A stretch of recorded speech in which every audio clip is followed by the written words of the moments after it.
హైదరాబాద్లోని సమోసాల తయారీ కేంద్రంపై కుల్సుంపుర పోలీసులు ఆకస్మిక దాడి చేశారు. తయారీ కేంద్రం నుంచి కుళ్లిన గుడ్లు, కల్తీ నూనె, పిండి తదితర పదార్థాలను పోలీసులు సీజ్ చేశారు.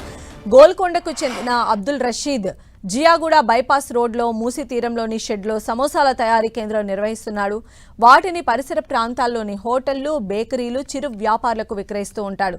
ఈ కేంద్రంలో నిర్వాహకుడు అబ్దుల్ రషీద్తో పాటు 5-6 మంది కార్మికులు కూడా పనిచేస్తూ ఉన్నారు. ఈ కర్మాగారంలో సమోసాల తయారీకి ఫుడ్ సేఫ్టీ నియమ నిబంధనలు పాటించిన దాఖలాలు కానీ, ప్రభుత్వ అనుమతులు కానీ ఏమీ లేవు. ఇక పూర్తిగా నేలపై అపరిశుభ్ర వాతావరణంలో కుళ్లిపోయిన కోడిగుడ్లను, కాలం చెల్లిన కల్తీ మైదా, కల్తీ వంట నూనెలు, కుళ్లిపోయిన కూరగాయలు వినియోగిస్తూ సమోసాలు తయారు చేస్తున్నారు.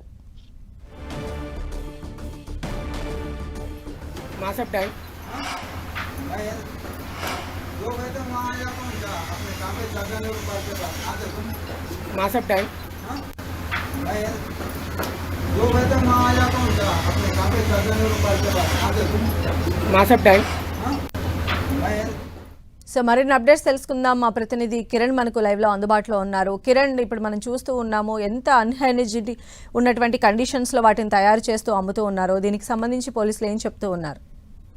సంధ్య, జియాగూడలో ఇల్లీగల్ గా సమోసా తయారు చేస్తున్న కేంద్రం మీద టీ ఫ్యాక్టరీ సంబంధించిన పోలీసులు రైడ్ చేయడం జరిగింది. గడిచిన కొద్ది రోజులుగా హైదరాబాద్ నగరంలోని వివిధ ప్రాంతాల్లో ఇల్లీగల్ గా అల్లం వెల్లుల్లి పేస్ట్ తో పాటు వివిధ రకాల సంబంధించిన ఐటమ్స్ తయారు చేస్తున్న వాటి మీద రైడ్ చేస్తున్నారు. తాజాగా ఈ రోజు జియాగూడలో కూడా చాలా ఇల్లీగల్ గా అపరిశుభ్ర వాతావరణంలో ఈ సమోసా తయారు చేసినట్టుగా గుర్తించారు. ఆ పక్క సమాచారంతో టాస్క్ ఫోర్స్ పోలీసులు దీనికి సంబంధించి కూడా రైడ్ చేసినట్టుగా మనం చెప్పాల్సి ఉంటుంది.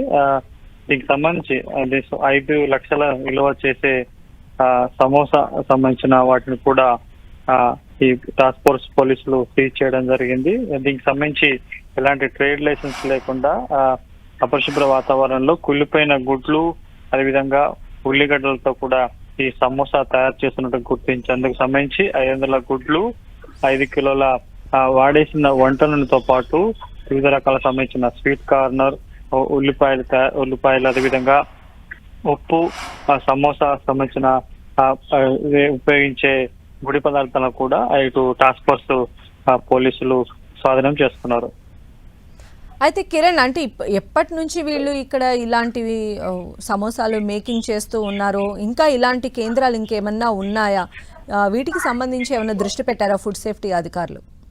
గడిచిన కొన్నేళ్లుగా ఈ ఇల్లీగల్ గా అశుభ్ర వాతావరణంలో ఈ సమోసా తయారు చేస్తున్నట్టుగా పోలీసులకు సమాచారం ఉంది. కానీ దీనికి సంబంధించి గతంలో జిహెచ్ఎంసీ అధికారులు కూడా ఫుడ్ సేఫ్టీ అధికారులు రైడ్ చేశారు.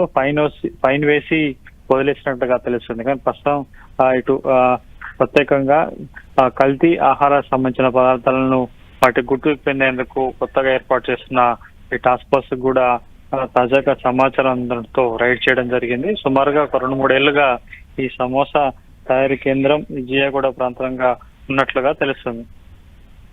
కిరణ్, అయితే మనం అంటే నగరంలో ఏదో ఒక మూల ఇలాంటి కేసెస్ అనేవి రీసెంట్ గా చాలా ఎక్కువగా చూస్తూనే ఉన్నాము. అధికారుల తనిఖీల్లో ఇలాంటివన్నీ కూడా బయటపడుతూ ఉన్నాయి. సో ఏదన్నా కొంచెం కఠినమైనటువంటి నిబంధనలు ఏమైనా తీసుకొచ్చే ఛాన్సెస్ ఉన్నాయా వీటిని అరికట్టడానికి? ఎందుకంటే ఇవన్నీ కూడా ప్రజల ప్రాణాలతో చెలగాటం ఆడటమే కదా.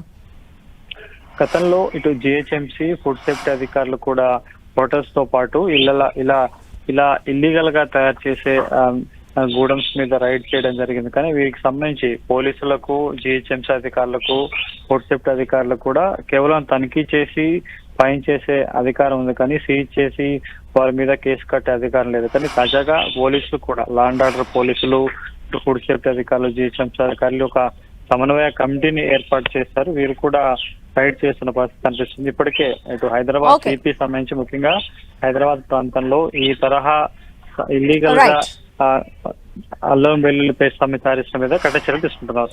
రైట్ కిరణ్.